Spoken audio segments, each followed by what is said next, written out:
The story of Rome begins not with certainty, but with myth and legend intertwined with fragments of historical truth. According to Roman tradition, twin brothers Romulus and Remus were born to a Vestal virgin named Rhea Silvia and the god Mars. Fearing these divine children, a jealous king ordered them drowned in the Tiber. The river, perhaps knowing their destiny, carried them gently downstream, where they washed ashore at the future site of Rome.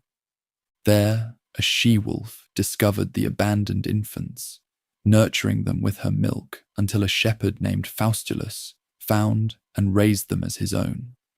As they grew into strong young men, they learned of their royal heritage and decided to establish a new settlement on the banks where they had been saved. But the brothers quarreled. In a moment that would echo through Roman history, Romulus killed Remus and became the sole founder of the new city. Standing atop what would later be called the Palatine Hill, Romulus marked the boundaries of Rome with a plough in the year we now call 753 before the Common Era, a date that Romans would later measure their history from. The early settlement was little more than a collection of thatched huts overlooking the Tiber, surrounded by stronger Etruscan cities to the north and Greek colonies to the south.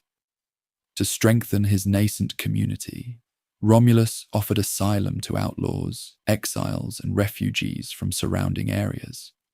This created a problem, a shortage of women, which Romulus solved through the famous episode known as the Rape of the Sabine Women, inviting the neighboring Sabines to a festival and then abducting their daughters as brides for Roman men. For nearly 2.5 centuries after Romulus, Rome was ruled by kings. 7 monarchs in total guided the early city's development, transforming it from a village into a significant regional power. After Romulus came Numa Pompilius, remembered as a wise and pious ruler who established many of Rome's religious traditions and institutions. He created the position of Pontifex Maximus, the chief priest, and established the Temple of Janus, whose doors would be closed only in times of peace, a rare occurrence in Roman history. The third king, Tullus Hostilius, expanded Roman territory through warfare against neighboring Alba Longa. Under his rule, Rome absorbed the Alban population after their defeat, establishing a pattern of assimilation that would serve Rome well throughout its history. The famous combat between the Heraci and Curiati triplets, representing Rome and Alba Longa respectively, dates from this period, a symbolic battle that decided the fate of both cities without full-scale war.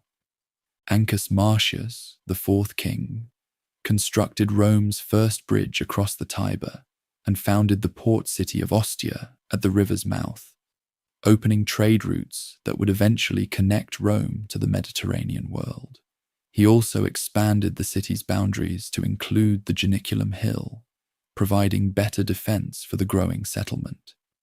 With the fifth king, Tarquinius Priscus, Etruscan influence became prominent in Roman culture.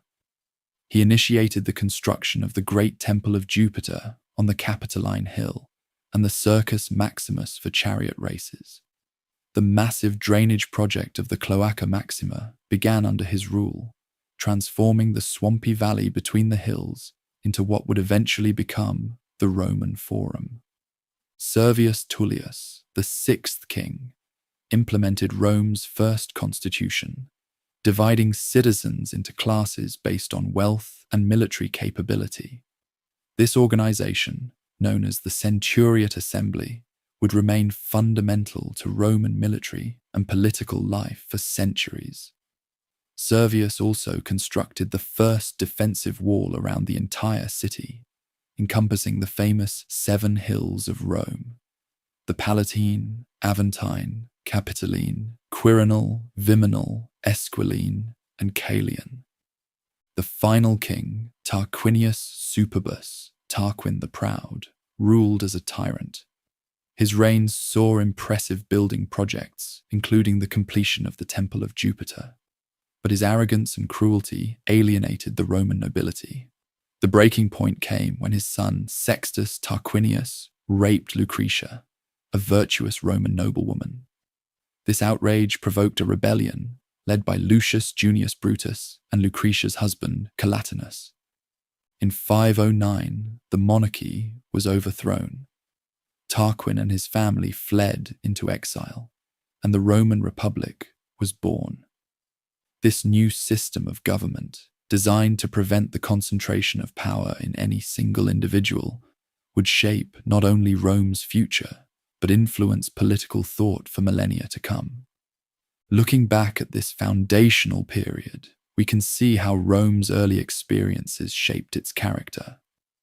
From its beginnings, Rome displayed remarkable adaptability, absorbing influences from Etruscans and Greeks while developing its own distinct identity.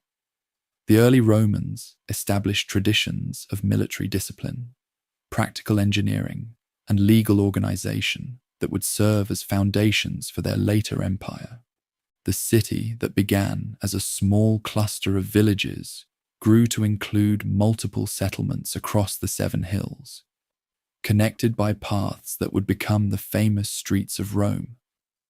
By the end of the monarchy, the population had swelled to perhaps 35,000 people, making it one of the larger cities in central Italy, though still modest compared to what it would become.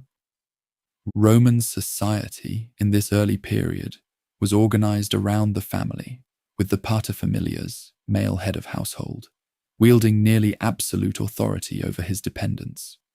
Religious observance was meticulous, with Romans believing that proper rituals maintained the Pax Deorum, peace with the gods, essential for the city's prosperity.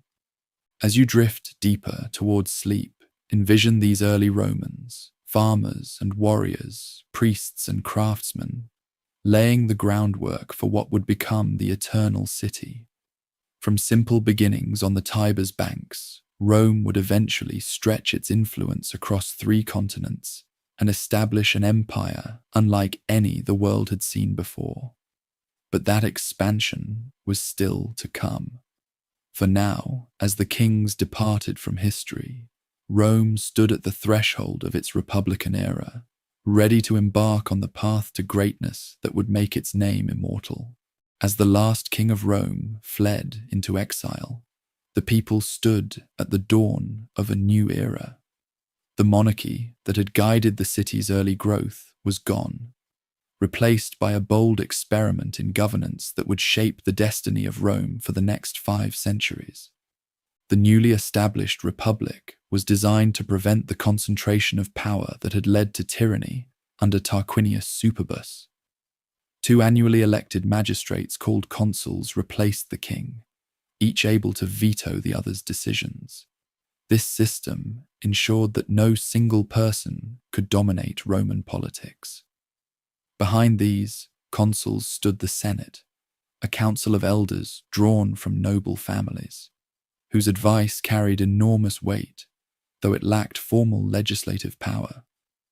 The early republic faced immediate threats to its existence. The exiled king sought allies among neighboring cities, while the powerful Etruscan lord Lars Porsena besieged Rome. According to legend, a Roman hero named Horatius Cocles held a bridge against the Etruscan army single-handedly, while his comrades destroyed it behind him, saving the city from capture. Rome's internal politics proved as challenging as its external enemies. The Republic was initially dominated by patricians, hereditary nobles who controlled both political and religious institutions. The majority of citizens, known as plebeians, found themselves excluded from power and often trapped in debt bondage to patrician landowners. This tension between the orders would shape Roman politics for centuries.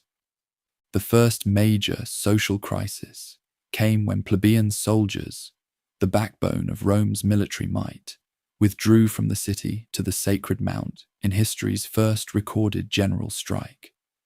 This drastic action forced patricians to create the office of tribune of the plebs, magistrates who could veto legislation harmful to plebeian interests. Tribunes were declared sacrosanct. Anyone who harmed them faced religious condemnation and death. The next significant development came with the creation of the 12 Tables, Rome's first written law code. Posted in the Forum for all to see, these laws brought transparency to what had been secretive legal procedures controlled by patricians.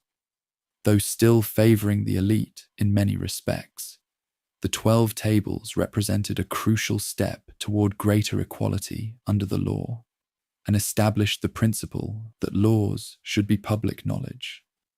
As Rome resolved these internal challenges, it gradually expanded its influence throughout central Italy. The city fought numerous wars against neighboring peoples, the Volsci, Aequi, Sabines, and most significantly, the Etruscans. The conquest of the wealthy Etruscan city of Veii, just 12 miles to the north, doubled the territory under Roman control. This expansion faced a devastating setback when Celtic Gauls defeated the Roman army at the Allia River and proceeded to sack Rome itself. Most of the city was destroyed, though defenders held out on the Capitoline Hill. According to legend, sacred geese in the temple of Juno warned Romans of a night attack, saving the citadel. The Gauls eventually withdrew after receiving a ransom of gold, but the traumatic memory of this disaster would remain in Roman consciousness for centuries. Remarkably, Rome rebounded swiftly from this catastrophe. The city was rebuilt and stronger walls constructed. Within decades, Rome had defeated the Latin League, incorporating these related peoples into its growing state. Some Latin communities received full Roman citizenship, others partial rights, establishing patterns of graduated citizenship that would become a hallmark of Roman statecraft. The middle years of the Republic saw significant political reforms. The Licinian Sextian laws required that one consul must be a plebeian, opening the highest office to non-patricians. Over subsequent decades, plebeians gained access to all major magistracies and religious offices. While wealth rather than birth increasingly determined political opportunity, this process of social integration helped Rome avoid the destructive class conflicts that plagued many Greek city-states. Rome's growing power inevitably brought conflict with other regional powers. Through 3 grueling wars against the mountain peoples of central Italy, known as Samnites, Rome extended its control from coast to coast across the Italian peninsula. As Rome consolidated its position in central and southern Italy, it encountered the sophisticated Greek cities of Magna Graecia. The most powerful of these, Tarentum, felt threatened by Roman expansion and called for help from Pyrrhus, king of Epirus in Greece. Pyrrhus arrived in Italy with a formidable force, including war elephants previously unknown to Romans. Despite winning several battles against Roman armies, Pyrrhus suffered such heavy casualties that these Pyrrhic victories depleted his forces. After an unsuccessful campaign in Sicily, Pyrrhus returned to Greece, leaving the Greek cities to face Rome alone. Soon after, Tarentum fell, and Rome controlled the entire Italian peninsula south of the Po River. Rome's governance of this new Italian confederacy showed remarkable wisdom. While maintaining firm control of foreign policy and military affairs, Rome allowed allies to retain local autonomy. The extension of various grades of citizenship and legal rights created incentives for loyalty. Roman colonies placed throughout the peninsula served dual purposes, rewarding veterans with land while establishing strategic military posts. This Italian alliance system would provide Rome with manpower resources that far outstripped any rival in the Mediterranean world, a decisive advantage in the conflicts to come. United Italy represented a geopolitical revolution in the ancient world, a large territorial state with centralized leadership, but flexible enough to accommodate local diversity. Rome's attention soon turned beyond Italy to Sicily, where Carthage, a powerful maritime empire centered in North Africa, controlled the western portion of the island. When a group of Italian mercenaries called Mamertines requested Roman protection against the Syracusans and Carthaginians in Sicily, Rome faced a momentous choice. Intervention would mean war with Carthage, a naval power with centuries of maritime experience that Rome lacked. The Senate's decision to accept the Mamertines' appeal triggered the First Punic War. This conflict forced Rome to develop naval capabilities from scratch. After early defeats, Romans captured a Carthaginian ship and used it as a template to build their own fleet. They equipped these vessels with a corvus, a boarding bridge, that allowed Roman soldiers to use their superior infantry skills in naval combat. Despite catastrophic losses to storms and battle, Roman persistence eventually prevailed. Carthage ceded Sicily to Rome, paying a substantial indemnity. The Second Punic War brought Rome closer to destruction than any conflict since the Gallic sack. The brilliant Carthaginian general Hannibal Barca led an army, complete with war elephants, from Spain across the Alps into Italy. He inflicted 3 catastrophic defeats on Roman armies at the Trebia River, Lake Trasimene, and most devastatingly at Cannae, where perhaps 50,000 Romans perished in a single day. Despite these disasters, Rome refused to surrender. While Hannibal marched through Italy, gaining allies among disaffected Roman subjects, Rome raised new armies. The general Quintus Fabius Maximus adopted delaying tactics, avoiding direct confrontation, while a young commander named Scipio took the war to Spain and then Africa. Faced with a threat to Carthage itself, Hannibal was recalled from Italy. At the Battle of Zama, Scipio, now called Africanus, defeated Hannibal, ending the war. Carthage surrendered its navy, its overseas territories, and its political independence, becoming a Roman tributary state. Victory over Carthage established Rome as the dominant power in the Western Mediterranean. Roman attention turned eastward to the Hellenistic kingdoms that had emerged from Alexander the Great's empire. The Roman legions defeated King Philip V of Macedonia and subsequently overcame the Seleucid king Antiochus III at Thermopylae and Magnesia. The ancient kingdom of Macedonia was divided into 4 republics under Roman supervision. Greece itself came under direct Roman rule. The same year, a Third Punic War ended with the complete destruction of Carthage. These conquests transformed Roman society profoundly. Enormous wealth flowed into Italy from the new provinces, enriching the state treasury and private individuals.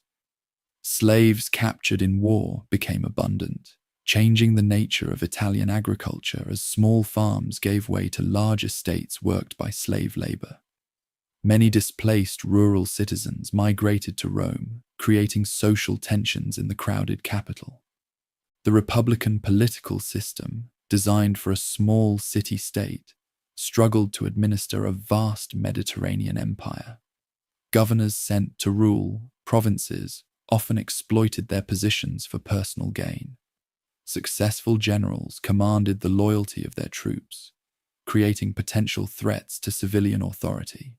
The traditional values of simplicity, duty, and self-sacrifice that Romans called mos maiorum, the way of the elders, seemed to wane as luxury and ambition increased. These changes set the stage for the tumultuous final century of the Republic. Tiberius Gracchus was elected tribune and proposed redistributing public land to address rural poverty. His legislation provoked fierce opposition from wealthy senators who eventually murdered him, the first political assassination in Rome for centuries. A decade later, his brother Gaius Gracchus met a similar fate after proposing more radical reforms, including grain subsidies for urban citizens. These events shattered the traditional consensus of the ruling elite and established political violence as a tool in Roman politics. In the decades that followed, ambitious generals like Marius and Sulla used their military power to intervene in political disputes. Sulla's march on Rome marked the first time a Roman general turned his army against the city itself. After defeating his rivals in a bloody civil war, Sulla had himself appointed dictator and conducted systematic purges of his enemies through proscription lists, public postings naming those to be killed, and their property confiscated. Though Sulla eventually retired, his actions created a dangerous precedent. Three powerful men, Pompey, Crassus, and Julius Caesar, formed an unofficial coalition known as the First Triumvirate to dominate Roman politics. Caesar secured command in Gaul, where his brilliant campaigns conquered modern France and briefly invaded Britain, earning him unprecedented wealth, military experience, and popularity. When the alliance fractured, the Senate aligned with Pompey against Caesar. Ordered to surrender his command, Caesar instead crossed the Rubicon River with his army, igniting civil war with the famous declaration, "The die is cast." After defeating Pompey's forces, Caesar became dictator of Rome, implementing numerous reforms, including a new calendar. His increasing honors and lifetime dictatorship alarmed Republicans who saw him as aspiring to monarchy. On the Ides of March, conspirators led by Brutus and Cassius assassinated Caesar in the Senate House. Rather than restoring the Republic, Caesar's murder triggered renewed civil war. His adopted son, Octavian, joined with Mark Antony and Lepidus in the Second Triumvirate to hunt down Caesar's killers. After defeating Brutus and Cassius at Philippi, the triumvirs divided the Roman world among themselves. Inevitable tensions emerged, particularly between Octavian in the west and Antony in the east, where he allied himself with Egypt's queen Cleopatra VII. The final showdown came at Actium, where Octavian's forces under Agrippa defeated the combined fleet of Antony and Cleopatra. The lovers fled to Egypt, where they later committed suicide. Octavian, now sole ruler of Rome's vast territories, carefully avoided Caesar's mistakes. While accumulating unprecedented personal power, he maintained republican facades, referring to himself as princeps, first citizen, rather than king or dictator. The Senate awarded him the title Augustus, marking the effective end of the Republic and the beginning of the Roman Empire. The Republic's legacy was complex. Its constitutional balance had ultimately failed to prevent civil war and dictatorship. Yet during its 5 centuries, Rome had evolved from a small Italian city-state to master of the Mediterranean world. Republican institutions would continue in name under the emperors, and republican ideals of liberty, civic duty, and constitutional government would echo through Western political thought for millennia to come. As Octavian stood before the Senate in January of the year we now mark as 27 before the Common Era, Rome stood at a crossroads. The republic that had governed for 5 centuries lay in ruins after decades of civil war. Yet rather than claiming outright monarchy, Octavian performed a careful political dance. He announced the restoration of power to the Senate and people of Rome, seemingly relinquishing the extraordinary authority he had accumulated. The Senate, filled with his supporters, responded by granting him the name Augustus, a title with religious overtones suggesting one who is revered or sacred. they also awarded him a carefully assembled package of powers: command of key provinces where legions were stationed, tribunician authority, giving him veto power, and numerous other privileges. This moment marked the birth of what historians call the Principate, a system where Augustus ruled as first citizen rather than king, maintaining the facade of republican government while wielding unprecedented personal power. Augustus would rule for 41 years, establishing patterns that would define Roman imperial governance for centuries. He reduced the army from 60 legions to 28, settling veterans in colonies throughout Italy and the provinces. He reformed the tax system, established a postal service, created firefighting cohorts, and organized a permanent police force in Rome. His building projects transformed the capital, so much so that he famously boasted of finding Rome a city of brick and leaving it a city of marble. In foreign affairs, Augustus secured and expanded Roman frontiers. Germanic tribes were pushed back beyond the Rhine, while the empire's boundary in the east was secured through diplomacy with the Parthian Empire. Spain was finally fully conquered after centuries of resistance, and the Danube became Rome's northern frontier in Europe. Perhaps most crucially, Augustus created a stable system of succession, something that had eluded the Republic in its final decades. Having no son, he gradually elevated his stepson Tiberius to prominence, ensuring a smooth transfer of power upon his death. Tiberius, a capable general but reluctant ruler, began a dynasty known as the Julio-Claudians that would govern Rome for more than 50 years. His rule started well, but grew increasingly dark after he withdrew to the island of Capri, leaving affairs of state to the ambitious Praetorian prefect Sejanus. After uncovering Sejanus's plot to seize power, Tiberius launched a wave of treason trials that spread fear through the Roman aristocracy. Tiberius was succeeded by his grandnephew Caligula, whose early promise devolved into apparent madness. Stories of his excesses, cruelty, and bizarre behavior, including plans to make his horse a consul, may be exaggerated, but his assassination after just 4 years of rule speaks to his unpopularity among the Roman elite. The Praetorian Guard, the emperor's household troops, then elevated Claudius to the throne. Despite physical disabilities that had led his family to sideline him, Claudius proved an able administrator. During his 13-year reign, he expanded the empire, conquering Britain and incorporating new provinces in the east. He also extended citizenship more widely and admitted Gauls to the Senate, recognizing that Rome's future lay in provincial integration rather than Italian domination. The Julio-Claudian dynasty ended with Nero, who began his reign promisingly under the guidance of the philosopher Seneca and the Praetorian prefect Burrus. As he asserted his independence, however, his rule grew tyrannical.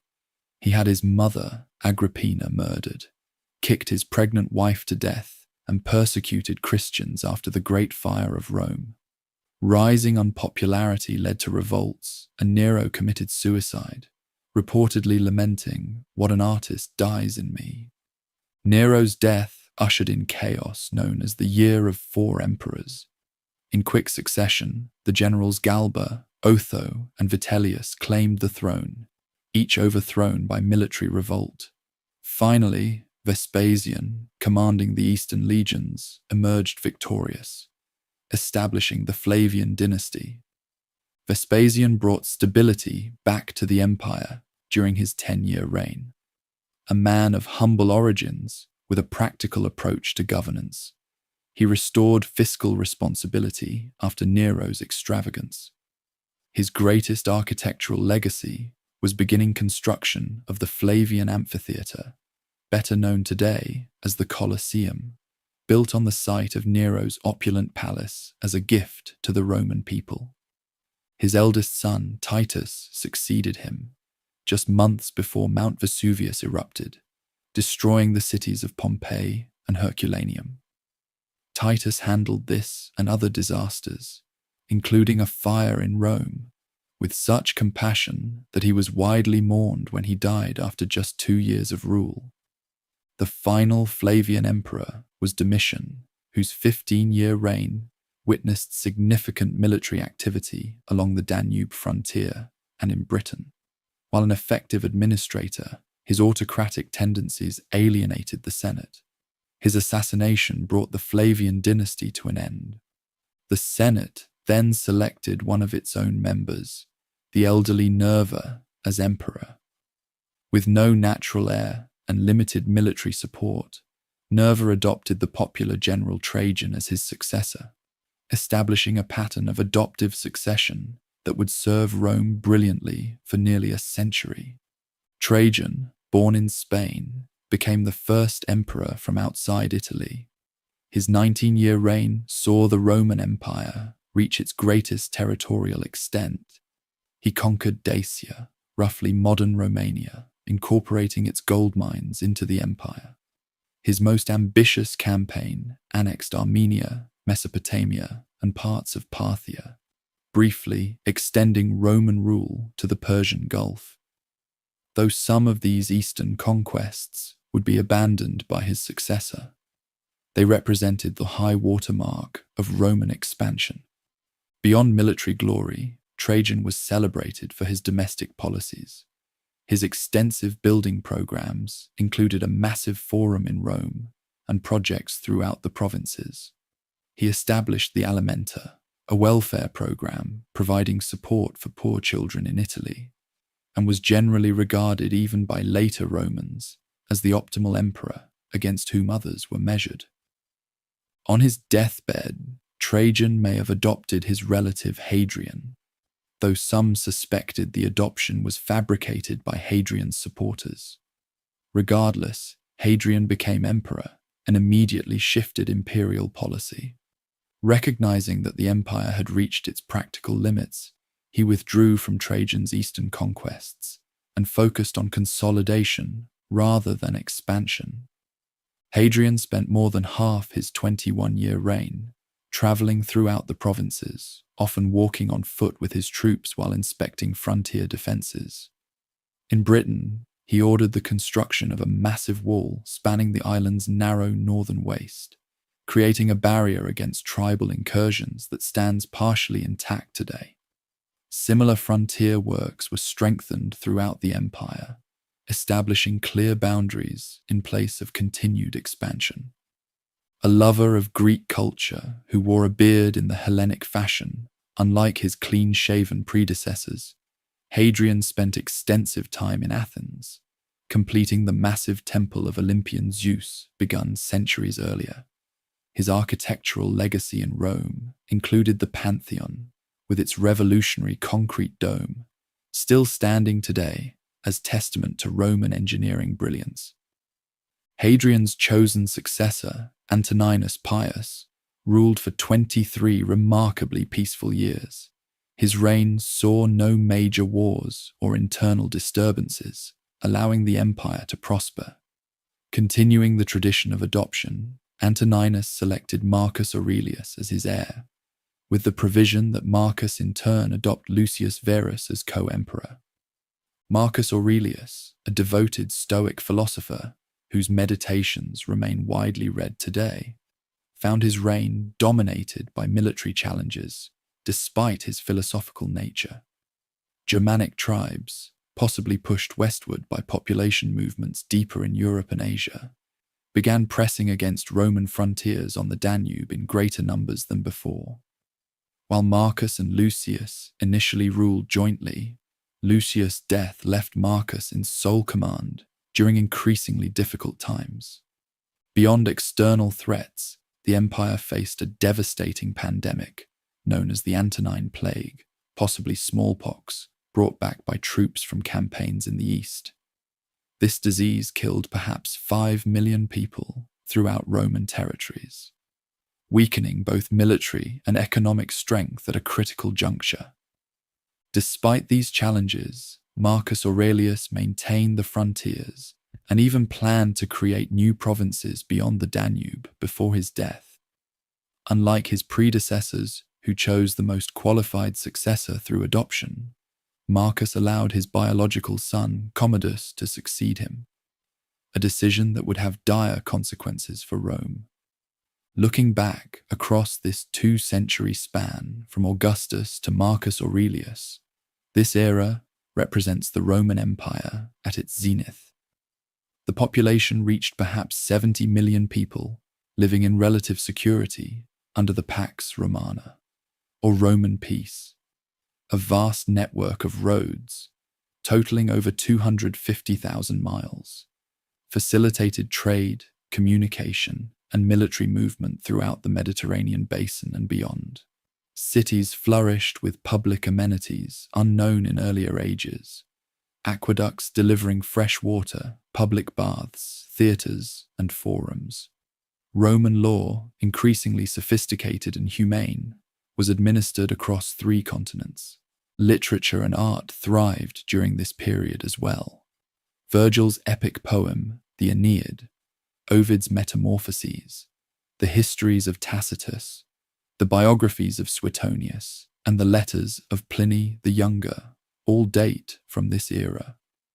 While innovations in science lagged behind literary achievements, practical knowledge in fields like architecture, engineering, agriculture, and medicine made daily life for Romans more comfortable than for any large population before them. Perhaps most significantly, this period saw the birth and early spread of Christianity. Jesus of Nazareth lived and died during the reign of Tiberius, and the new religion slowly spread throughout the empire despite sporadic persecution. By the time of Marcus Aurelius, Christian communities existed in most major cities, laying foundations for developments that would transform the later empire. The early empire also witnessed the increasing importance of the provinces. Italy lost its privileged position as emperors from Spain, and beyond assumed the purple. Citizenship was gradually extended more widely, culminating generations later in its grant to all free inhabitants of the empire. Trade networks connected distant regions, with goods flowing from as far as India and China into Roman markets. This remarkable era of stability and prosperity rested on several pillars. The Augustan settlement that balanced imperial power with respect for tradition. The adoption system that produced a series of capable rulers. Frontiers secure enough to prevent major invasions. And an economy that, despite its limitations by modern standards, generated sufficient surplus to maintain urban civilization and a standing army of nearly 400,000 men. As Marcus Aurelius drew his final breath on the Danubian frontier, none could foresee that this golden age was ending. The accession of Commodus would mark the beginning of troubles that would test the resilience of the imperial system in ways its creators never imagined. Yet the achievements of the early empire would echo through the centuries, creating an ideal of peace, prosperity, and good governance that would inspire civilizations long after Rome itself had fallen. The golden age of the Roman Empire began to dim as Commodus assumed the purple following the death of Marcus Aurelius. Unlike his philosophical father, Commodus had little interest in the burdens of governance. Handsome and athletic, he preferred the gladiatorial arena to the council chamber. He often fought in staged combats, charging the imperial treasury enormous sums for his appearances, and boasting of thousands of victories against opponents who dared not defeat him.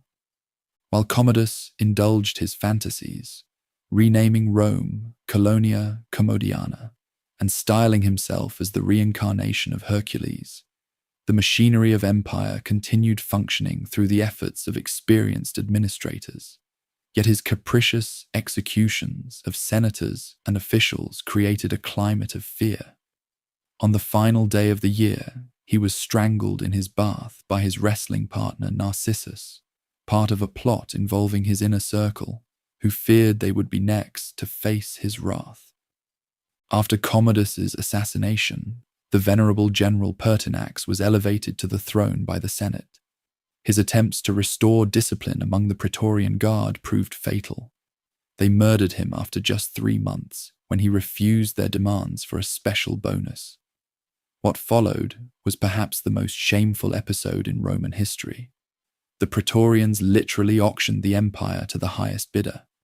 Didius Julianus, a wealthy senator, won this dubious honor, but his reign lasted only 66 days. Provincial armies, disgusted by events in Rome, put forward their own commanders as imperial candidates. From this chaos emerged Septimius Severus, commander of the Pannonian legions, who marched on Rome, disbanded the disgraced Praetorians, and established a new dynasty. Severus was a capable soldier who secured his position through a combination of military victories and ruthless elimination of rivals. Born in Leptis Magna in North Africa, he was the first emperor from that continent and spoke Latin with an accent. His reign brought significant changes to Roman governance, particularly the increasing militarization of the administration and greater reliance on equestrians rather than senators for key positions. During his 18-year rule, Severus conducted successful campaigns in the east against the Parthian Empire, creating the new province of Mesopotamia with its rich farmlands. He also traveled to Britain to strengthen Hadrian's Wall and campaign against the Caledonians in Scotland. It was there, in the northern outpost of Eboracum, modern York, that he died, reportedly advising his sons to enrich the soldiers and scorn everyone else. Those sons, Caracalla and Geta, were intended to rule jointly, but their hatred for each other made cooperation impossible. Within a year, Caracalla had his brother murdered in their mother's arms and ordered a damnatio memoriae, erasing Geta from official records and monuments. Caracalla then embarked on a reign of terror against his brother's supporters. Despite his cruelty, Caracalla issued one of the most significant edicts in Roman history, the Constitutio Antoniniana, granting Roman citizenship to all free men within the empire. While partially motivated by a desire to increase tax revenue, this decree formalized the evolution of Rome from city-state to universal empire, where citizenship was defined by law rather than ethnic origin. Caracalla was assassinated while campaigning in the east, stabbed to death by a soldier as he relieved himself along a road. The Severan dynasty continued through a series of rulers connected by the remarkable women of the family, particularly Julia Maesa, sister-in-law of Septimius Severus, who engineered the rise of her grandsons Elagabalus and later Alexander Severus. Elagabalus scandalized Rome with his religious devotion to the Eastern Sun, god whose name he bore, attempting to make this cult supreme over traditional Roman worship. His alleged effeminacy, including reports that he married a male charioteer, further alienated traditional Romans. After 4 years, the Praetorians murdered him and threw his body into the Tiber. Alexander Severus, just 13 when he ascended the throne, ruled under the regency of his mother Julia Mamaea. His 13-year reign attempted to restore good relations with the Senate and traditional values, but military challenges were mounting. A new Persian dynasty, the Sassanids, had replaced the Parthians and posed a greater threat in the east. Meanwhile, Germanic tribes increased pressure on the Rhine and Danube frontiers. When Alexander negotiated with Germanic tribes rather than fighting them, his troops mutinied and proclaimed Maximinus Thrax, a giant former shepherd from Thrace, as emperor. Maximinus represented a new type of emperor, a soldier of humble origins with little education or refinement, who rose through military merit alone. Though an effective general, His harsh taxation to fund military campaigns made him deeply unpopular with civilians. The Senate, desperate to restore their influence, supported a revolt led by the elderly governor Gordian and his son in Africa. When they were quickly defeated, the Senate appointed two of their own members, Pupienus and Balbinus, as co-emperors. Maximinus marched on Italy, but was murdered by his own troops as they besieged Aquileia. The Senate's appointees were themselves soon killed by the Praetorian Guard, who elevated the 13-year-old Gordian III, grandson of the earlier claimant. This dizzying sequence of emperors and usurpers inaugurated what historians call the crisis of the 3rd century. Over the next few decades, at least 26 men claimed the imperial title, most ruling for just a few years before meeting violent ends. The Roman world seemed to be unraveling as the imperial office became the prize in an endless, destructive military lottery. External threats compounded the internal chaos. The Emperor Decius and his son died fighting Goths at the Battle of Abritus, the first Roman emperor to fall in battle against foreign enemies.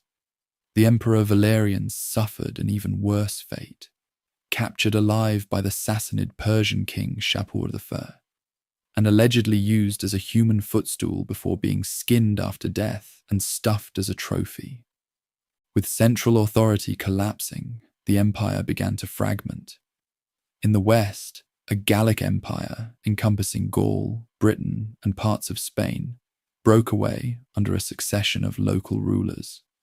In the east, the desert trading city of Palmyra under Queen Zenobia established control over provinces from Egypt to Asia Minor.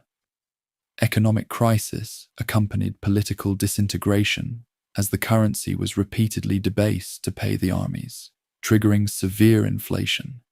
It seemed Rome's 1,000-year story might be approaching its end. Yet even in this darkest hour, resilient structures and capable individuals emerged to pull the empire back from the brink. The turning point came with the accession of Claudius II Gothicus. In his brief 2-year reign, he defeated Gothic invaders in the Balkans so decisively that he earned the title Gothicus. Though he died of plague, his work was continued by Aurelian, acclaimed by his troops following Claudius's death. Aurelian's 5-year reign earned him the title Restorer of the World. He defeated the Palmyrene Empire, bringing Queen Zenobia to Rome in golden chains for his triumph. He then recovered the breakaway Gallic provinces, reunifying the empire. To protect Rome itself from barbarian raids, he built a massive new wall circuit that still stands partially intact today. He reformed the currency and established an official sun cult that attempted to provide religious unity. Aurelian's assassination, based on a secretary's false claim that the emperor planned to execute several officers, threatened to unravel his achievements. Several short-lived emperors followed before Carus established a brief dynasty. While campaigning successfully against Persia, Carus allegedly died when his tent was struck by lightning, though assassination remains possible. His son Numerian was murdered by his Praetorian prefect Aper while returning from the Persian campaign. At Numerian's funeral, the assembled officers acclaimed Diocletian, a cavalry commander of humble Dalmatian origin, as emperor. Diocletian immediately executed Aper personally, fulfilling a prophecy that he would become emperor after killing the boar, Aper in Latin. With Diocletian's accession, the crisis period finally ended. Though the empire had survived, it was profoundly transformed. The old Augustan Principate, with its careful balance of republican forms and imperial power, was gone. In its place stood a more overtly autocratic system, where the emperor was increasingly seen as a remote, sacred figure rather than first among equals. Military needs now dominated all aspects of governance. The army had nearly doubled in size to face multiple frontier threats, consuming an ever larger share of the state's resources. Taxation had grown heavier and more systematic to support these forces. The distinction between Italy and the provinces had largely vanished as the entire empire shouldered similar burdens. Yet despite the trauma of the 3rd century crisis, important cultural developments continued. This period saw the rise of Neoplatonism through philosophers like Plotinus, whose mystical vision of reality would deeply influence later Christian thought. Christianity itself spread widely during these troubled decades, offering spiritual solace and community in uncertain times. The religion that had once been a persecuted minority was becoming a major force in Roman society. Roman law continued to evolve, with jurists like Ulpian and Papinian refining legal concepts that would influence civilizations far beyond Rome's eventual fall. Despite economic difficulties, Roman engineering still produced remarkable works, from Aurelian's walls to public buildings throughout the provinces.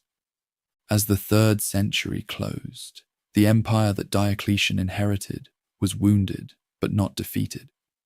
The coming reforms would reshape Rome's government completely, creating a new imperial system capable of meeting the challenges of a changing world. The transition from the early empire of Augustus to the late Roman world was complete, a transformation forged in the crucible of crisis and recovery. As Diocletian stood victorious after claiming the purple, the Roman world lay exhausted from a half-century of crisis. Drawing lessons from this turmoil, the new emperor would reshape imperial governance more dramatically than anyone since Augustus. Born to a humble family in Dalmatia, on the Adriatic coast, Diocletian had risen through military service without the benefit of aristocratic connections. This outsider's perspective perhaps allowed him to see more clearly the systemic problems facing Rome. The empire had grown too vast and complex for a single ruler to manage effectively. Military emergencies on one frontier often required the emperor's presence just as crises erupted elsewhere. Recognizing this reality, Diocletian took the unprecedented step of appointing a co-emperor. He elevated his fellow officer Maximian to the rank of Augustus, assigning him responsibility for the western provinces, while Diocletian focused on the east. This division proved insufficient, so Diocletian expanded the imperial college further by appointing 2 junior emperors called Caesars, Galerius in the east and Constantius Chlorus in the west. This system, known as the Tetrarchy or Rule of 4, divided administrative responsibilities while maintaining the fiction of a unified empire. Each tetrarch governed a quarter of Roman territory from his own capital city, as Rome itself lost its central role. The arrangement included a plan for orderly succession. After 20 years, the senior Augusti would retire, allowing the Caesars to be promoted and select new junior colleagues. This mechanism aimed to prevent the succession crises that had plagued the 3rd century. Beyond restructuring imperial leadership, Diocletian reorganized the empire's administrative geography. Provinces were subdivided into smaller units, nearly doubling their number, but making them more manageable. These provinces were grouped into 12 dioceses, themselves organized into 4 prefectures, corresponding to each tetrarch's territory. This arrangement created multiple layers of oversight intended to reduce corruption and improve efficiency. The military underwent similar reorganization. Diocletian separated civil and military authority, which had traditionally been combined in provincial governors. He substantially increased the size of the army to address multiple frontier threats simultaneously. To limit the power of potentially rebellious generals, he reduced the size of provincial armies, while creating a central mobile reserve that could respond to crises. These expanded military and administrative structures required greater resources. Diocletian implemented a comprehensive census to identify taxable wealth and individuals. His new tax system required payment in kind, rather than increasingly worthless currency, with set quotas of produce and goods collected from each region. To ensure essential services continued, Diocletian mandated hereditary occupations for certain vital professions, binding sons to follow their fathers' trades. While these reforms stabilized the empire, they came at the cost of significantly increased state control over individual lives. The free market economy of the early empire gave way to a more regulated system where the state's needs took precedence over private initiative. The distinction between honestiores and humiliores, higher and lower classes, became more pronounced, with different legal standards applied to each.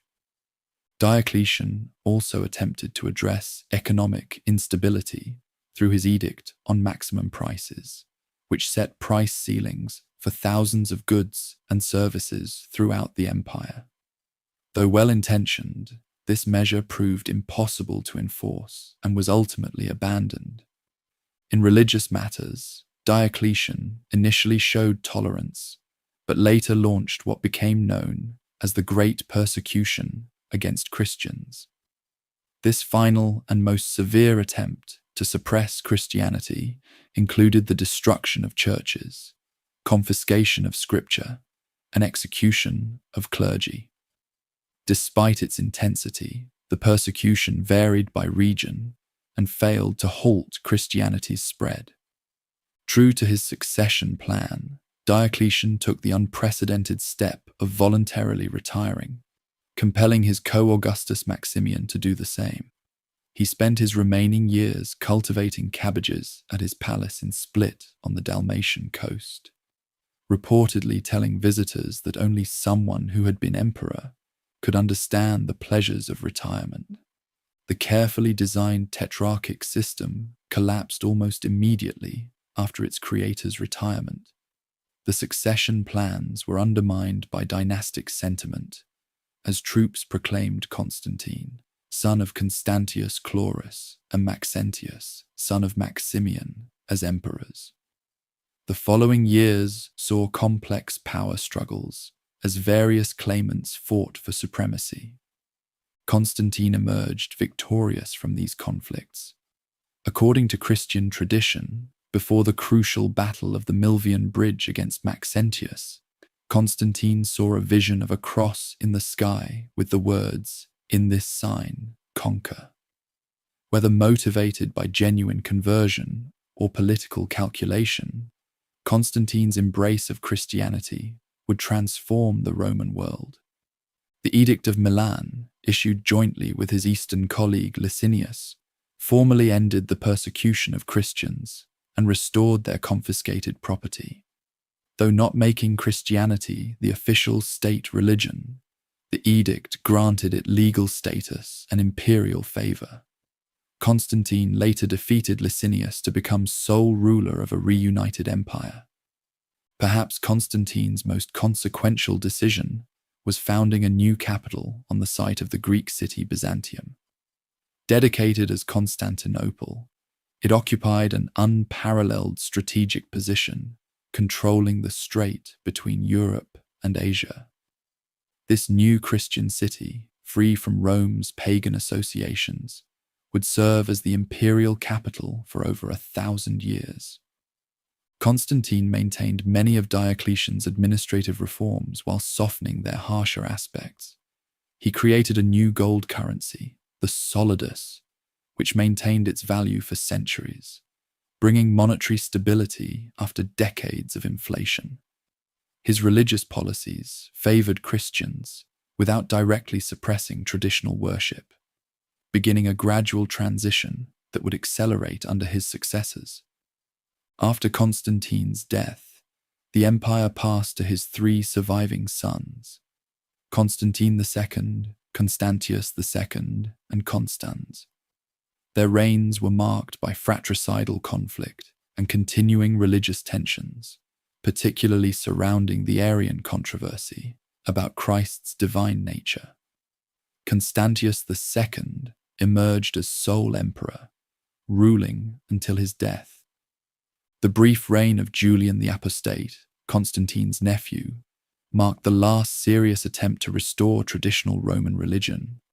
Raised as a Christian, but secretly converting to paganism, Julian sought to revitalize classical culture and reduce Christian privileges during his 18-month rule. His death fighting the Persians ended this religious counter-revolution. The emperors who followed Julian maintained Christianity's favored position. Under Theodosius I, Christianity became the official state religion. The Edict of Thessalonica established Nicene Christianity as the empire's sole legitimate faith, while subsequent edicts closed pagan temples and prohibited traditional sacrifices. The millennium-old religious traditions that had sustained Rome since its founding were now officially abandoned. Theodosius faced significant external challenges beyond religious matters. His predecessor Valens had suffered a catastrophic defeat at Adrianople against Gothic forces, with perhaps 2/3 of the eastern field, army destroyed, and Valens himself killed. This battle demonstrated the growing military threat posed by Germanic peoples seeking land within the empire. Rather than attempting to expel these Goths, Theodosius settled them within imperial territory as foederati, allied troops serving under their own leaders while acknowledging Roman sovereignty. This pragmatic solution provided needed manpower, but increased the influence of semi-autonomous Germanic groups within Roman borders. The late Roman military relied increasingly on such allied contingents and recruited heavily among Germanic peoples for regular units as well. The stereotype of effete Romans hiring barbarians to fight their battles is oversimplified. Many Romans still served, and many barbarians were thoroughly Romanized. Nevertheless, the army's ethnic composition changed significantly from earlier centuries. Social and economic developments during this period reflected the empire's transformation. Christianity reshaped cultural values, emphasizing otherworldly salvation over classical civic virtues. The urban middle classes declined as imperial service and large agricultural estates dominated economic life. Cities shrank within defensive walls as their classical monuments were cannibalized for building material or converted to Christian use. Yet amid these changes, remarkable cultural achievements continued. This era saw the flowering of patristic literature as Christian thinkers like Ambrose, Jerome, and Augustine developed sophisticated theological and philosophical systems that would influence Western thought for centuries. In law, the Theodosian Code compiled imperial legislation, creating a systematic legal reference that preserved Roman jurisprudence for future generations. Upon Theodosius's death, the empire was divided between his sons, Arcadius in the east and Honorius in the west. Though theoretically temporary, this division would prove permanent. While the eastern and western courts maintained the fiction of a unified empire, they increasingly pursued separate interests and faced different challenges. The eastern half, wealthier and better protected geographically, would endure for another 1,000 years, as what modern historians call the Byzantine Empire, though its citizens continued to call themselves Romans. The western half faced existential challenges that would lead to its collapse within a single lifetime. As the 4th century closed, the transformed Roman state bore little resemblance to the Principate of Augustus. The emperor now ruled as an Oriental-style monarch, addressed as Dominus rather than Princeps. Officials bowed before the imperial presence, which was increasingly secluded behind elaborate court ceremonial. Christianity had displaced traditional religion, altering fundamental assumptions about society and human purpose. Yet for all these changes, the essential continuity of Roman governance remained. The empire still controlled roughly the same territories as under the Antonines. Latin and Greek remained the languages of administration. Roman law still regulated daily life. Citizens still identified as Romans, even as what that identity meant evolved with changing circumstances. The stage was now set for the final act of the Western Empire's long drama.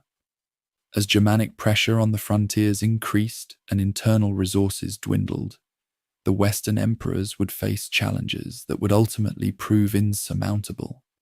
The coming century would witness the end of direct Roman rule in the West, even as the eastern half adapted and survived. As the 5th century dawned, the Roman world stood divided between the sons of Theodosius. While technically ruling a single empire, Arcadius in Constantinople and Honorius in Milan presided over increasingly separate realms. Both young emperors relied heavily on powerful advisors, Rufinus in the east and Stilicho in the west. The resulting court intrigues would weaken imperial authority at precisely the moment when Rome faced its greatest external challenge. The catalyst for the coming crisis was the arrival of the Huns from the Eurasian steppes. Their westward migration pushed Germanic peoples against and ultimately across the Roman frontiers in unprecedented numbers. The most immediate threat came from the Goths, who, after the death of their leader Fritigern, united under an ambitious new king named Alaric. Alaric's Goths settled within the empire as federati since their victory at Adrianople, felt mistreated by imperial authorities. When their demands for better terms were rebuffed, they revolted and began moving through the Balkans, alternately negotiating with and threatening both Eastern and Western imperial courts. Stilicho, himself of partial Vandal ancestry, but thoroughly Roman in culture and loyalty, handled the Gothic threat with a combination of military action and diplomacy. However, his efforts were undermined by suspicion from both imperial courts, each fearing he sought to control the entire empire. After Stilicho's execution on charges of treason, the Western Empire lost its most capable defender. With Stilicho gone, Alaric saw opportunity. He invaded Italy and accomplished what had not happened in 8 centuries, the sack of Rome itself. Though the Goths remained in the city only 3 days and the damage was relatively contained, the psychological impact on the Roman world was immense. Jerome, writing in Bethlehem, lamented that the bright light of all the world was put out, and the whole world perished in one city. After Alaric's death, shortly after the sack, the Goths moved into Gaul and eventually settled in Aquitaine as Roman federates. Meanwhile, other Germanic peoples had crossed the frozen Rhine during a particularly harsh winter, pouring into Gaul and eventually Spain. These included Vandals, Sueves, and Alans, who established their own territories within nominally Roman provinces. The Western imperial government, now based in Ravenna, for better security than Rome, struggled to respond to these multiple incursions. Increasingly, real power rested with the master of soldiers, the supreme military commander, rather than the emperor himself. For nearly 2 decades, that position was held by Flavius Aetius, sometimes called the last of the Romans. While Aetius worked to maintain what remained of Roman authority in Gaul, a new threat emerged in North Africa. The Vandals under their king, Gaiseric, crossed from Spain to Africa, conquering the wealthy provinces that had long supplied Rome with grain. By seizing Carthage, they established a powerful kingdom and built a fleet that would dominate the Western Mediterranean. As these settlements of Germanic peoples within the empire were unfolding, the Western Empire faced its most fearsome opponent, Attila the Hun. Having already ravaged the eastern provinces and defeated imperial armies, Attila turned westward, invading Gaul. Aetius cobbled together a coalition of Roman forces and Germanic federates, including Visigoths, that confronted the Hunnic army at the Battle of the Catalonian Plains. This desperate defense halted Attila's advance in Gaul. The following year, Attila invaded Italy. Rome seemed doomed until an embassy led by Pope Leo I somehow persuaded the Hun to withdraw. While later accounts would attribute this to divine intervention, practical factors likely included disease in Attila's army, food shortages in ravaged Italy, and possibly bribes from Constantinople. Attila's death shortly after this campaign and the subsequent collapse of Hunnic power gave Rome a brief respite. That same year, however, court intrigue led to the murder of Aetius on the orders of Emperor Valentinian III. The emperor himself was assassinated by Aetius's supporters months later, ending the Theodosian dynasty in the West. What followed was a rapid succession of short-lived emperors, many mere puppets of powerful military commanders. Majorian, who ruled for just a few years, represented the last serious attempt to restore Roman power in the West. His efforts to rebuild the military and recover North Africa from the Vandals ended with his defeat and execution. After Majorian, Western emperors controlled little beyond Italy itself, with various Germanic kingdoms establishing effective independence in former provinces. In Spain, the Sueves controlled the northwest, while Visigoths expanded their territory from Aquitaine. In Gaul, Burgundians ruled the southeast, while Franks gradually increased their power in the north. Britain, abandoned by imperial forces decades earlier, had developed its own post-Roman society increasingly influenced by Saxon settlers. By the later decades of the 5th century, the Western emperors had become irrelevant to most of the former provinces. Real power in Italy rested with the military commander Ricimer and, after his death, with his successors Gundobad and finally Orestes. Orestes installed his young son Romulus as emperor, though the boy exercised no actual authority. Germanic troops in Italy, mainly from the Scyrian and Herulian tribes, demanded permanent land grants similar to those given to federates in other provinces. When Orestes refused, they rallied behind Odoacer, a German officer in Roman service. Odoacer overthrew Orestes and deposed Romulus, ending the charade of imperial rule in the West. In a pragmatic solution, Odoacer sent the imperial regalia to Emperor Zeno in Constantinople, signaling that a separate Western emperor was unnecessary. He requested and received the title of patrician, governing Italy nominally as Zeno's viceroy, but effectively as an independent king. Romulus, still a teenager, was permitted to retire to a country estate with a generous pension, an unexpectedly merciful end for a deposed ruler. This moment is traditionally marked as the fall of Rome, or more accurately, the end of the Western Roman Empire. Yet for people living through these events, there was no dramatic collapse. Many of the structures of Roman life continued under new management. Germanic kings issued laws based on Roman models, maintained some form of tax system, and often employed Roman administrators. Several factors contributed to the Western Empire's failure to withstand the pressures that its Eastern counterparts successfully navigated. The West faced more exposed land frontiers and more frequent invasions. Its economy had been less urbanized and more agrarian than the East's, even in better times. The wealthy provinces of North Africa and parts of Gaul that had sustained Western finances were lost to Vandals and Visigoths, creating a spiral of declining resources.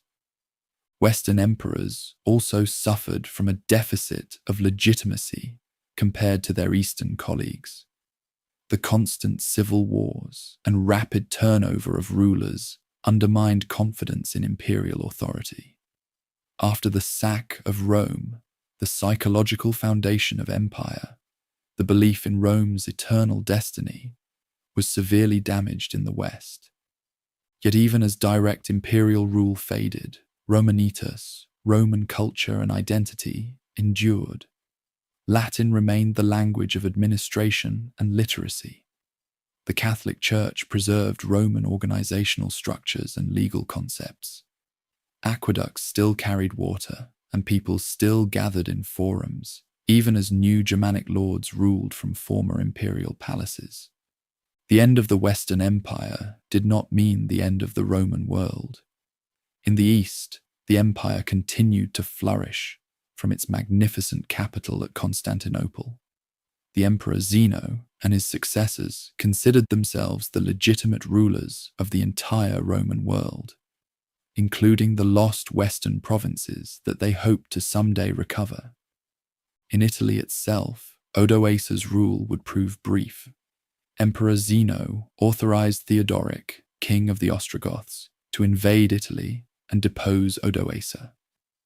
After defeating and eventually murdering his rival, Theodoric established a kingdom that represented one of the most successful syntheses of Roman and Germanic elements in the post-imperial West.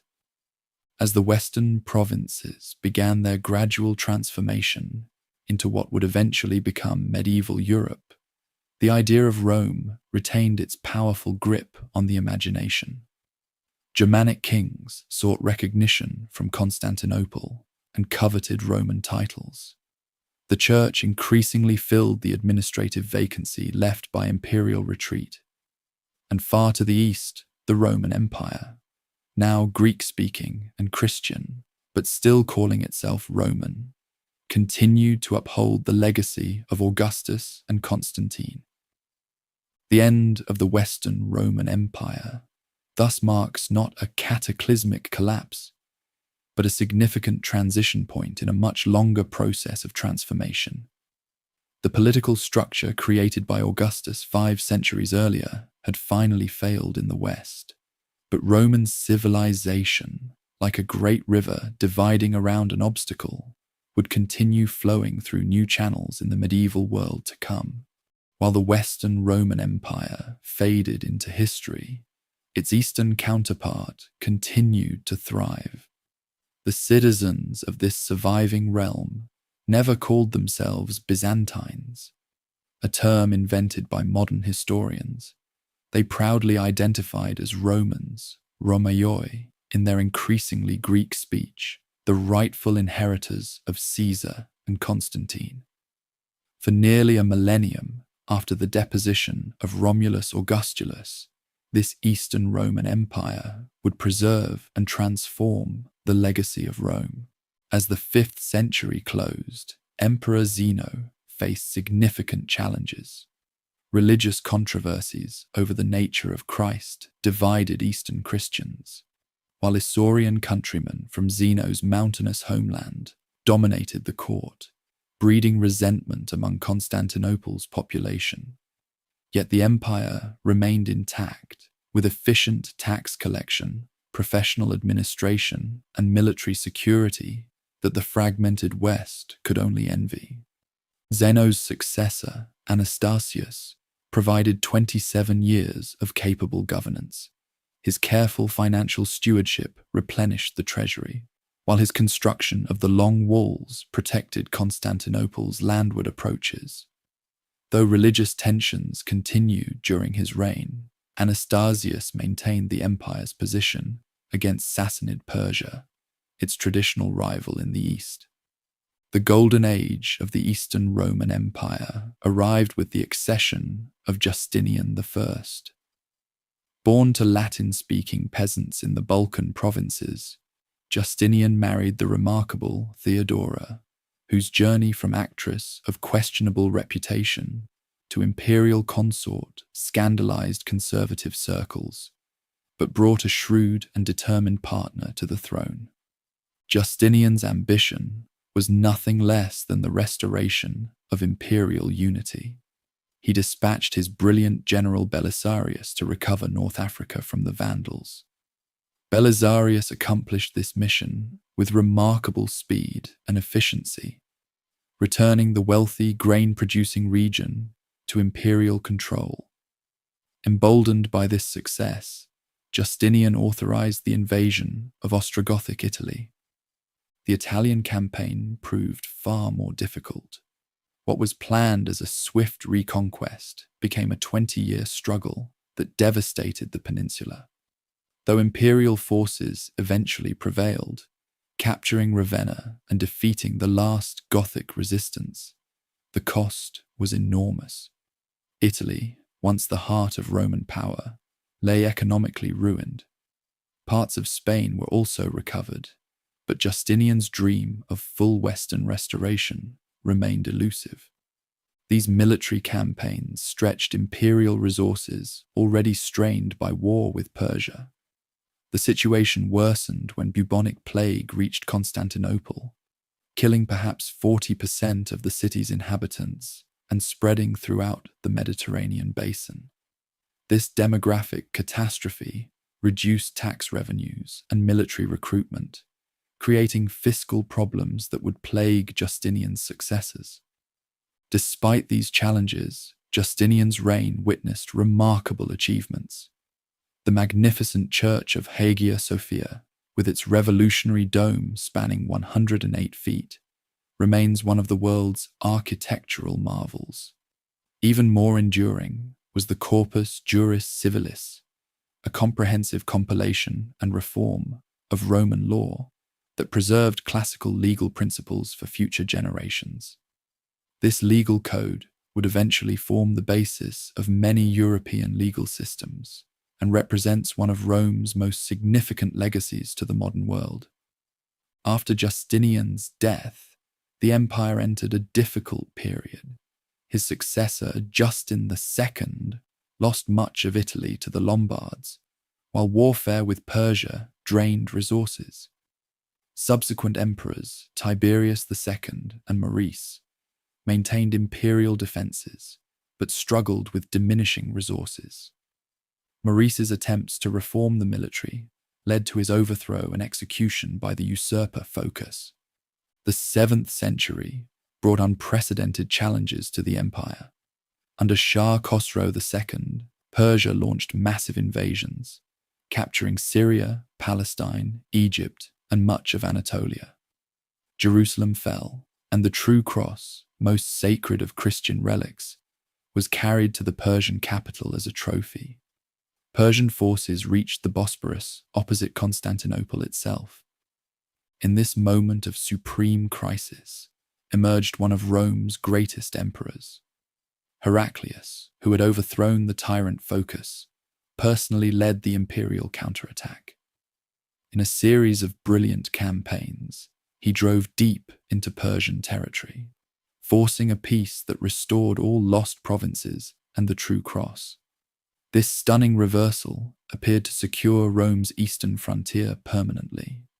Yet even as Heraclius celebrated his triumph, a new power was emerging in the Arabian desert. United by the prophet Muhammad and inspired by the new faith of Islam, Arab armies erupted into Roman and Persian territories with astonishing speed. The exhausted Persian Empire collapsed entirely, while Roman forces suffered a crushing defeat at the Battle of Yarmouk. Within a decade, Syria, Palestine, and Egypt, provinces that had been Roman for over 6 centuries, fell under Islamic rule. This catastrophic loss of territory transformed the empire. The remaining realm became more compact, centered on Constantinople, Western Asia Minor, and the southern Balkans. Greek definitively replaced Latin as the language of administration, while the empire took on a more explicitly Christian character.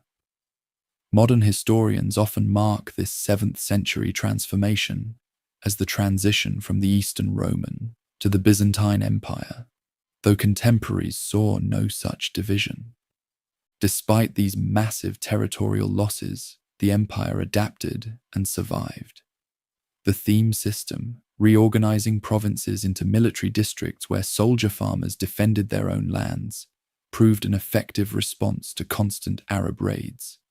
Greek fire, a mysterious incendiary weapon that could burn even on water, gave imperial fleets a crucial advantage in defending Constantinople. When Arab forces besieged Constantinople itself on two separate occasions, the formidable defences held firm. The failure of these sieges marked a turning point, preserving the empire as a Christian bulwark in the eastern Mediterranean and saving much of Europe from Islamic conquest. The 8th and early 9th centuries brought controversies over religious imagery, known as the iconoclastic period. Emperors from Leo III to Theophilus banned veneration of icons, viewing them as dangerously close to idol worship. This policy divided society and strained relations with Rome and other Western Christians who continued to use sacred images. The restoration of icons healed these divisions and ushered in a period of cultural and intellectual revival. Under the Macedonian dynasty, founded by Basil I, the empire regained its strength. Agricultural production increased, cities revived, and military fortunes improved. Emperors like Nikephoros Phocas and John Zimisces recaptured territories in Syria, while Basil Sen earned the sobriquet Bulgar Slayer for his ruthless campaigns that brought all the Balkans under imperial rule.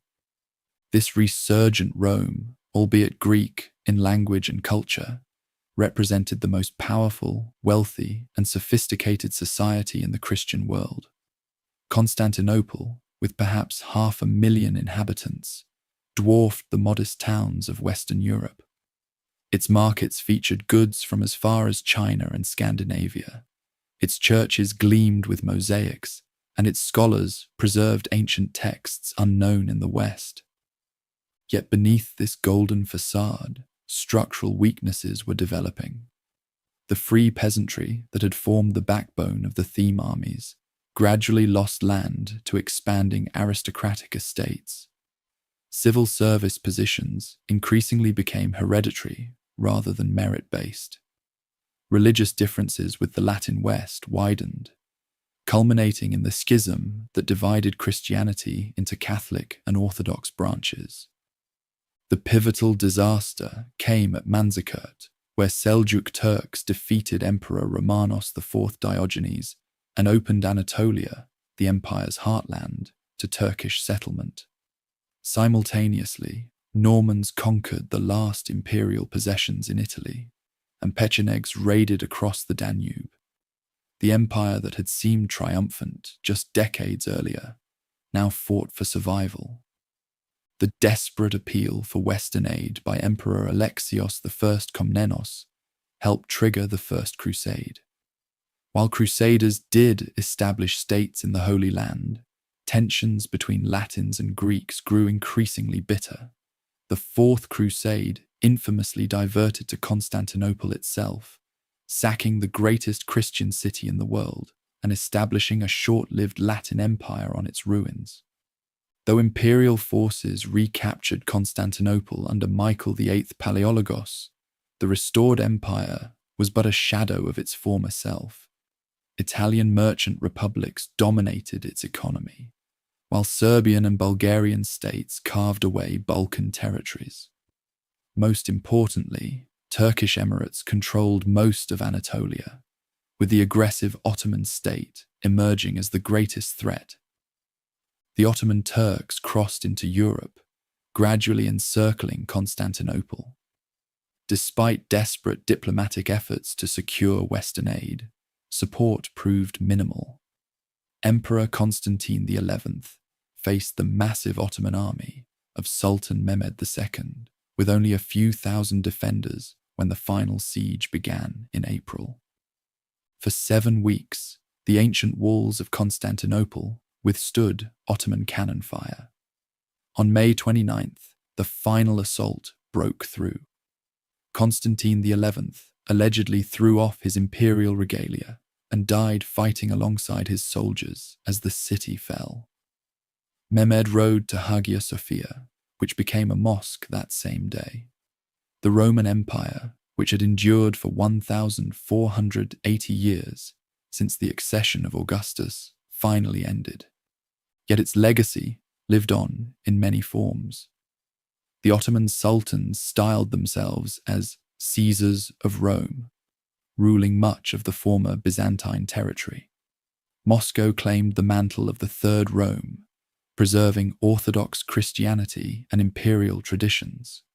Renaissance Italy rediscovered classical texts preserved by Byzantine scholars who fled west before and after Constantinople's fall. Most significantly, the Byzantine Empire had served as the crucial bridge between ancient and medieval worlds. It preserved Roman law, Greek philosophy, and early Christian theology through centuries when these might otherwise have been lost. Its elaborate diplomacy, sophisticated bureaucracy, and complex economy provided models far beyond its borders. The epic story that began with Romulus on the Palatine Hill had finally concluded. But Rome never truly fell. It transformed. As you drift towards sleep, imagine the echoes of Roman civilization continuing through the laws we follow, the languages we speak, the buildings we admire, and countless other aspects of our world that would be unrecognizable without the enduring legacy of Rome. Though the last emperor, bearing the title of Caesar, fell with Constantinople in 1453, Rome's influence echoes through the centuries to our present day. As you drift closer to sleep, let us reflect on the enduring legacy of this remarkable civilization that shaped our world in countless ways. Perhaps Rome's most significant contribution lies in the realm of law and governance. The Romans developed a sophisticated legal system that moved beyond the limited scope of earlier codes to address the complex needs of a diverse cosmopolitan society. Concepts we take for granted, the presumption of innocence, the importance of intent in criminal acts, the distinction between civil and criminal law all bear Roman fingerprints. Justinian's great legal compilation, the Corpus Juris Civilis, preserved these principles through the medieval period and into the modern era. When European nations developed their legal systems in the late medieval and early modern periods, they drew heavily on this Roman inheritance. Today, the civil law tradition that governs most of continental Europe, Latin America, and parts of Africa and Asia derives directly from Roman models. Even the common law tradition of England and its former colonies, while developing separately, absorbed many Roman concepts. Beyond specific legal provisions, Rome pioneered practices of public administration that would influence later states. The Romans created a professional civil service, systematic record-keeping, standardized weights and measures, regular censuses, and sophisticated tax systems. While these innovations might seem mundane, they formed the essential infrastructure that allowed complex societies to function. The very idea of citizenship, a formal legal status conferring rights and responsibilities, owes much to Roman practice. Rome's gradual extension of citizenship to conquered peoples offered a path to integration that helped sustain the empire for centuries. This model of earned inclusion, though imperfectly implemented, provided an alternative to the strict ethnic exclusivity that characterized many ancient states. In the realm of language and literature, Rome's impact remains inescapable. Latin, the speech of rustic farmers on the Tiber's banks, became the lingua franca of Western civilization for over a millennium. Though no longer spoken as a first language, Latin's descendants, the Romance languages, including Spanish, Portuguese, French, Italian, and Romanian, are native tongues for nearly 1 billion people today. Even languages not directly descended from Latin bear its influence through centuries of borrowing. English, though Germanic, in its basic structure, derives roughly 60% of its vocabulary from Latin, either directly or through French. Scientific, legal, and technical terminology throughout the world remains predominantly Latin-based, providing a common vocabulary across linguistic boundaries. Roman literature established forms and themes that would resonate through Western literary tradition. Virgil's epic Aeneid became a touchstone for later poets from Dante to Milton. Ovid's inventive mythological narratives in the Metamorphoses influenced Shakespeare and countless other writers. Cicero's rhetoric provided models for political oratory, while Seneca's philosophical works and tragedies shaped Renaissance drama.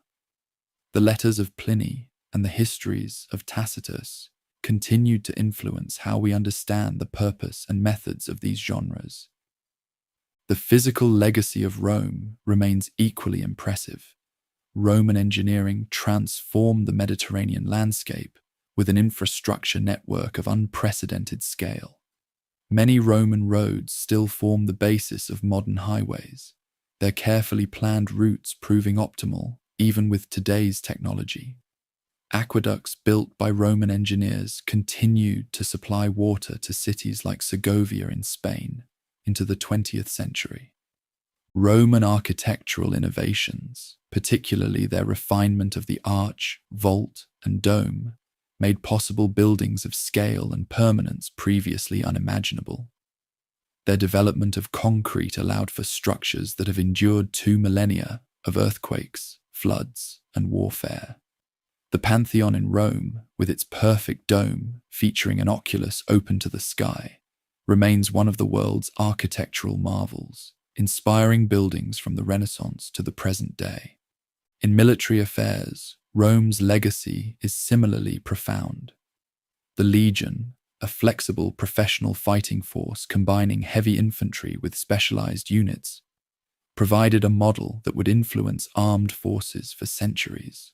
Roman emphasis on discipline, training, engineering, and logistics, rather than mere courage or numbers, set standards that later successful armies would emulate.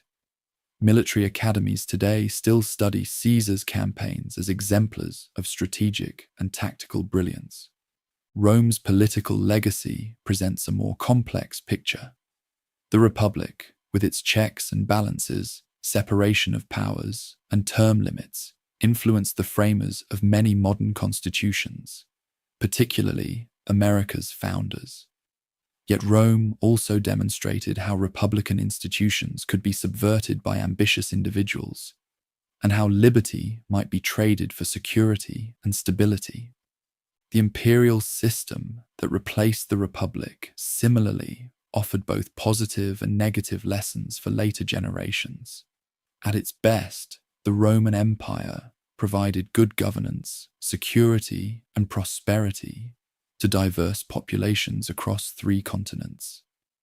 At its worst, it demonstrated the dangers of autocracy, the corruption of absolute power, and the challenges of maintaining unity across vast territories and different cultures. Christianity, the world's largest religion, owes its global spread to the Roman context in which it developed. Early Christians utilized Roman roads, ships, and urban networks to disseminate their message. After Constantine's conversion, the imperial administrative framework provided a template for ecclesiastical organization, with dioceses often corresponding to Roman provincial boundaries. Even the title Pontifex Maximus, once held by Roman emperors as chief priest of the state religion, passed to the popes who lead the Catholic Church. Rome's cultural achievement lay not just in its original contributions, but in its genius for synthesis and transmission.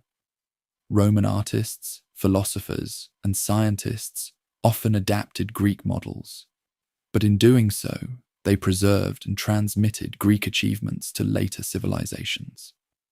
Without Rome as intermediary, much of classical Greek thought might have been lost to the Western tradition. The idea of Rome itself became a powerful symbol long after the empire's fall. Throughout the medieval and early modern periods, political leaders sought to claim the Roman mantle. Charlemagne's coronation as Roman emperor in 800, the Byzantine ruler's identity as Romaioi, the Russian Tsar's claim to be heirs of the Third Rome, and the Habsburg Holy Roman Empire all reflect Rome's potent symbolic legacy.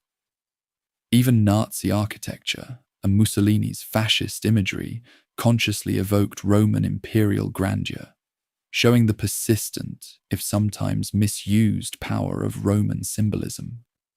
Perhaps most fundamentally, Rome bequeathed to later civilizations a cosmopolitan vision, the idea that diverse peoples could participate in a shared cultural and political community while maintaining aspects of their distinct identities. Though imperfectly realized in practice, this Roman ideal of a world brought together under law and common citizenship, rather than divided by ethnic or religious boundaries, remains a powerful aspiration in our own increasingly interconnected global society. Rome also demonstrated both the heights humanity can achieve and the depths to which it can sink.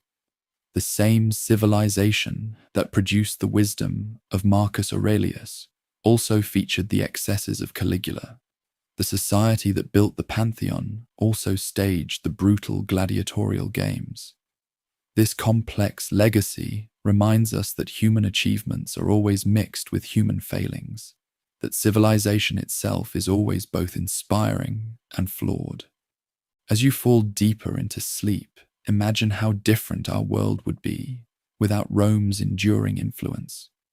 Our legal systems and languages, our architecture and engineering, our political institutions and religious organizations, all would be profoundly transformed without the Roman experience. From mundane details like the names of our months to profound questions about citizenship and governance, Rome has shaped how we understand ourselves and our society. The Roman story, spanning more than 2 millennia from Romulus to the fall of Constantinople, offers a grand epic of human achievement, resilience, and adaptation. Through rises and falls, triumphs and disasters, the Roman world evolved while maintaining connections to its past. Even after the empire ceased to exist as a political entity, its shadow continued to influence everything that followed. As you drift off to sleep, take comfort in this continuity of human experience. The same stars that shone over Augustus as he transformed Rome from brick to marble now shine on us.